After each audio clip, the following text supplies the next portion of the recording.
Magandang araw po sa inyo. Well, kahapon po ay sinagot ko na kung po pwede ba akong maaresto sa bisa lamang ng red notice ng Interpol. Sinabi ko po na ang patakaran ng Europa, ng buong EU, unang-una, hindi dapat inalagay sa red notice ang mga asylum seekers. Pangalawa, hindi po warrant of arrest sa Europe ang red notice. Kailangan dadaan po yan sa lokal na hukuman at magkakaroon ng formal na prosesong extradition. Ngayon, ang sabi po ng Secretary of Interior and Local Government, siya daw ang, quote, magsusupervise ng aking arrest, end quote. Alam niyo po, sa larangan ng international law, imposible ang sinasabi ni Secretary Remulla. Bakit po? Dahil ang Austria po ay isang independenteng bansa. Now, ang jurisdiction po, ay ang definition niyan, yung kapangyarihan na maglitis ng lahat ng lumalabag sa batas at magparusa. No? Meron ding jurisdiction na pagpe-prescribe o magsasabi kung paano ang aksyon. Yan po yung tinatawag na legislative. So, dalawa po yan. No? Legislative at saka judicial. Now, ang jurisdiction po ay kabahagi ng pagiging soberenya. Ang soberenya at jurisdiction, seloso po yan. Isa lamang estado ang pupwede na magkaroon ng soberenya at jurisdiction sa isang teritoryo. Kaya nga po, patuloy tayong nagpoprotesta sa pagpipilit ng ICC na magkaroon ng jurisdiction kay Tatay Digong dahil since hindi na tayo miyembro ng ICC, lahat ng krimen na di umanong nangyari sa Pilipinas, dapat sa Pilipinas lang litisin. Yan po ibig sabihin ng exclusive sovereignty, exclusive jurisdiction. Ganyan din po ang patakaran pagdating sa pagpapatupad ng batas. Unang-una, ang Secretary of Interior and Local Government, maski po sa Pilipinas, wala po yung kapangyarihang mag-aresto. Ang pag-aresto ay nasa kamay lamang ng mga alagad ng batas. Yan po ang PNP at yan po ang National Bureau of Investigation. Pati po ang Armed Forces of the Philippines, wala po yung karapatan mag-aresto kung hindi ang aarestuhin ay mga military personnel. Yan po ay gawain ng military police.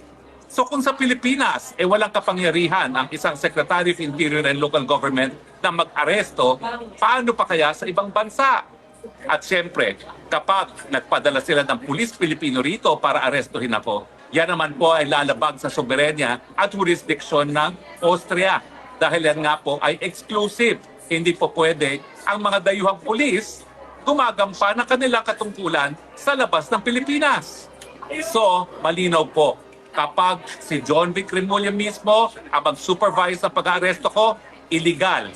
Dahil wala naman siya kapangyarihan na mag-aresto mismo sa Pilipinas at lalong-lalo na dito sa Austria. Pangalawa, kung mga pulis Pilipino ang aaresto sa akin, illegal. Yan po ay paglabag sa soberenya at jurisdiksyon ng Austria. Pangatlo, kapag sapilitan nila akong inaresto at isinakay sa eroplano, yan po ay kidnapping. Sa tingin ko, nung kinidnap nila si Tatay Digong dyan sa Villamor, nagawa nila yan kasi silang nakaposisyon. Hindi po nila magagawa dito yan sa Austria dahil hindi naman nila kontrolado ang airport. Hihingin at hihingin ang aking passport, ang aking travel documents bago ko masapilitang maisakay ng eroplano. At sa tingin ko, hindi naman nila itatangkayan dito sa Austria.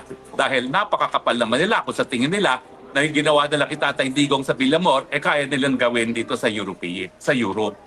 So sa tingin ko, imposible.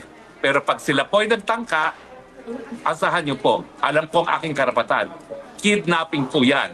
At kapag sila ay nagtangka na arestuhin ako, sa pamamagitan ng mandamiento de aresto na inisyu ng isang korte ng Pilipinas, gamitin mga Pilipinong pulis o si John Vic Remulla mismo, yan po ay labag sa batas Austria, yan po ay kidnapping. So ang aking libreng legal advice kay Secretary Remulla, kung ayaw mong ikaw ang mapahuli ko, huwag mo kong arestuhin dito sa Austria. Ganun pa man, inaantay kita rito sa Austria, magkita tayo. Maraming salamat po sa inyong patuloy na pagtangkilik. Ang inyong spokes ng bayan, Harry Roque, reporting live from Austria, saying, I love you, Philippines. You're the only country that I have. You're the only country that I will love despite mga bangag. God bless the Philippines. Okay. It's all